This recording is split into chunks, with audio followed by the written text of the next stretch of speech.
বিজয়ের প্রথম ধাপ অর্জিত হয়েছে। রাষ্ট্র মেরামতের কাজের এখনো অনেক অনেক বাকি। কিন্তু এই সময়ে অতীতে আমরা যে ভুল করেছি সেটা যেন না করি। মুক্তিযুদ্ধের পরে শহীদদের তালিকা আমরা 50 বছরেও করতে পারিনি। আহতদের তালিকা সে তো আরো অনেক দূরের কথা। কিন্তু এই সময় সেটা অসম্ভব নয়। শহীদদের তালিকা করা শুরু হয়েছে, কিন্তু সেখানে ছাত্রদের ব্যাপারে যতটা বিস্তারিত এসেছে, তার পাশাপাশি সাধারণ মানুষ, একেবারে গরিব মানুষ যারা ছাত্রদের পাশে কাঁধে কাঁধ মিলিয়ে নেমে এসেছিলেন, তাদের কথা আমরা মনে রাখতে কতটুকু পেরেছি সে প্রশ্ন হয়তো আছে। কিন্তু দেরি হয়ে যায়নি এখনো। আমাদের খুব দ্রুত প্রয়োজন যারা শহীদ হয়েছেন, এমন অনেক মানুষ আছেন যাদের সাথে হয়তো ছাত্রদের সরাসরি যোগাযোগ নেই, একেবারে আলাদাভাবে স্রেফ ছাত্রদের মৃত্যু দেখে অনুপ্রাণিত হয়ে তারা লড়াই করতে নেমে এসেছেন মাঠে। এদের কথা মনে রাখতে হবে, এদের কথা ভুলে গেলে চলবে না। এদের মধ্যে রিকশাওয়ালা রয়েছেন, সাধারণ শ্রমিক রয়েছেন, যারা ভ্যানে সবজি বিক্রি করতেন তারা রয়েছেন। এরা বস্তিতে থাকেন, এদের সবার কাছে ইন্টারনেটওয়ালা মোবাইল ফোন, স্মার্টফোন নেই। এদের মধ্যে যারা শহীদ হয়েছেন তাদের তালিকা যত দ্রুত সম্ভব এলাকা ভিত্তিক করা প্রয়োজন। আরো একটা কাজ খুবই প্রয়োজন এই মুহূর্তে, সেটা হচ্ছে যারা আহত হয়েছেন এবং যাদের চিকিৎসা প্রয়োজন। এমন অনেকে রয়েছেন যাদের চিকিৎসা করার মতন সামর্থ্য রয়েছে, তারা হাসপাতালে যেতে পারছেন, এদের মধ্যে ছাত্ররা রয়েছেন। কিন্তু এর বাইরে যারা সাধারণ মানুষ, যারা বস্তিতে থাকেন, তারা হয়তো তার ঘরে আহত হয়ে অসুস্থ অবস্থায় পড়ে রয়েছেন, তার খবর আমরা এখনো জানতে পারছি না। আমি আহ্বান জানাচ্ছি যারা ছাত্ররা এই আন্দোলনের নেতৃত্ব দিয়েছেন, যারা অত্যন্ত চমৎকারভাবে এখনো অনেক জায়গাতে ট্রাফিক সামলাচ্ছেন, ঢাকা আজকে একটা সুশৃঙ্খল শহর, তাদেরকে আহ্বান জানাবো, আপনাদের আরো কাজ রয়ে গেছে। এই আহতদের খুঁজে বের করতে হবে, তাদের পাশে দাঁড়াতে হবে। তবে এই কাজ শুধু আমাদের ছাত্রছাত্রীদের নয়, এই কাজ এলাকার সবার। আপনার এলাকায় বস্তিগুলোতে গিয়ে দেখতে হবে সেখানে কারা আহত রয়েছেন, তাদের কি সাহায্যের প্রয়োজন। সাহায্য আপনারা একা করতে পারবেন না, তার জন্য সবাইকে এগিয়ে আসতে হবে এবং অনেক জায়গা থেকে, দেশ বিদেশ থেকে মানুষরা সাহায্যের জন্য অর্থ সাহায্য করতে এগিয়ে আসতে চাইছেন। কিন্তু তারা কিভাবে এই টাকা পৌঁছবেন, তার জন্য যেমন একটা কেন্দ্রীয় ব্যবস্থা প্রয়োজন, স্থানীয় ব্যবস্থাও করা যেতে পারে।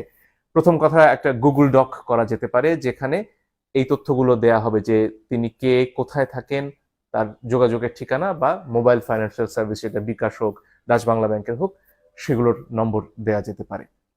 সেখানে সরাসরি তিনি সাহায্য পেতে পারেন। এখানে একটা প্রশ্ন আসে যে তাহলে যার নাম 1 নম্বরে আছে তার কাছে হয়তো সব সাহায্য পৌঁছে যাবে। এটার জন্য বেরিয়ে আসার জন্য হয়তো সেখানে ওই গুগল ডকে বলা যেতে পারে যে তিনি এখন পর্যন্ত কত টাকা সাহায্য পেয়েছেন। এই তথ্যটা যদি সেখানে সংযোগ করা যায়, এটা হয়তো খানিকটা এড়ানো যাবে।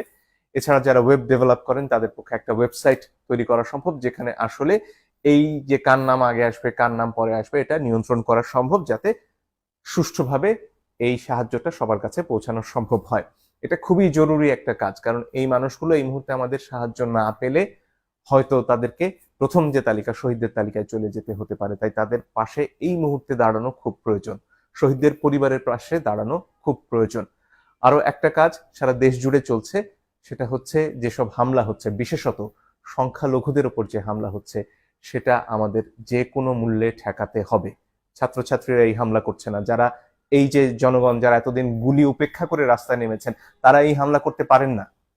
যারা করছেন তারা এই আন্দোলনের কেউ নন, তাদেরকে প্রতিহত করতে হবে, সবাইকে এগিয়ে আসতে হবে এই আন্দোলনে।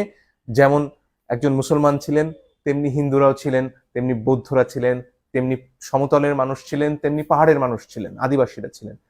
সবাই মিলে নতুন বাংলাদেশ গড়তে হলে সবাইকে সুরক্ষা দেওয়ার চেষ্টা আজ থেকেই করতে হবে। ডক্টর মোহাম্মদ ইউনূস দায়িত্ব গ্রহণে সম্মতি জানিয়েছেন, সরকারের তরফ থেকেও কালকে রাতে সেটা জানানো হয়েছে। সমন্বয়কদের মধ্যে অন্যতম নাহিদও সে কথা জানিয়েছেন। কিন্তু এর বাইরে সরকার গঠন এখনো খানিকটা সময় নিচ্ছে, হয়তো 24 ঘন্টার মধ্যে হয়ে যাবে। এই অল্প সময়টুকু আমাদের শান্তি শৃঙ্খলা রক্ষা করার জন্য সর্বোচ্চ চেষ্টা করতে হবে। আমাদের বন্ধুরা যারা অনেক ক্ষেত্রে নানান সামাজিক চাপে কেউ চোর হয়েছেন, কেউ ডাকাত হয়েছেন, তারা বাংলা নাগরিক, তারাও আমাদের ভাই। নজরুল তাদের নিয়ে বহু আগে কবিতা লিখে গেছেন, হয়তো আমরা ভুলে গেছি, চোর ডাকাত নামে পড়ে নিতে পারেন। এই ক্রান্তি লগ্নে আপনারাও এগিয়ে আসুন না, আপনাদের সমস্যার কথা আমরা বোঝার চেষ্টা করব। আর যাতে এই সমাজে কাউকে ডাকাত না হতে হয়, চোর না হতে হয়, কাউকে যাতে বারাঙ্গনা পল্লীতে কষ্টের জীবন বেছে নিতে না হয়, সে চেষ্টা নিশ্চয়ই নতুন সমাজ করবে। আজকে যারা অনেক চাপে পড়ে আজকে চুরির পেশায় চলে গেছেন, কেউ পকেট মেরেছেন, হয়তো অনেক ক্ষেত্রে গণধোলাই খেতে হয়েছে আপনাদের। এই সমস্যাগুলো থেকে যাতে সবাইকে এক জায়গায় নিয়ে আসা যায় সে চেষ্টাও আমরা করতে চাই। আমার বিশ্বাস আমাদের তরুণরা সব পারবে, কারণ আমাদের সে বুদ্ধিই ছিল না, আমরা পৃথিবী দেখে বড় হইনি। আমাদের তরুণরা আজকে এমন এক সব পেশার কথা বলে যেগুলো আমরা বুড়োরা বুঝতেই পারি না। অনেকক্ষণ ধরে বুঝতে হয় বাবা তুমি কি কাজ করো, এবং তারা ঘরে বসে বৈদেশিক মুদ্রা আয় করে। ফলে এই তারুণ্য সব পারবে বলেই আমি বিশ্বাস করি, কিন্তু তাদের পাশে দাঁড়াতে হবে আমাদের সবাইকে। অনেকে বড় হয়নি, আমাদের তরুণরা আজকে এমন এক সব পেশার কথা বলে যেগুলো আমরা বুড়োরা বুঝতেই পারি না। অনেকক্ষণ ধরে বুঝতে হয় বাবা তুমি কি কাজ করো, এবং তারা ঘরে বসে বৈদেশিক মুদ্রা আয় করে। ফলে এই তারুণ্য সব পারবে বলেই আমি বিশ্বাস করি, কিন্তু তাদের পাশে দাঁড়াতে হবে আমাদের সবাইকে।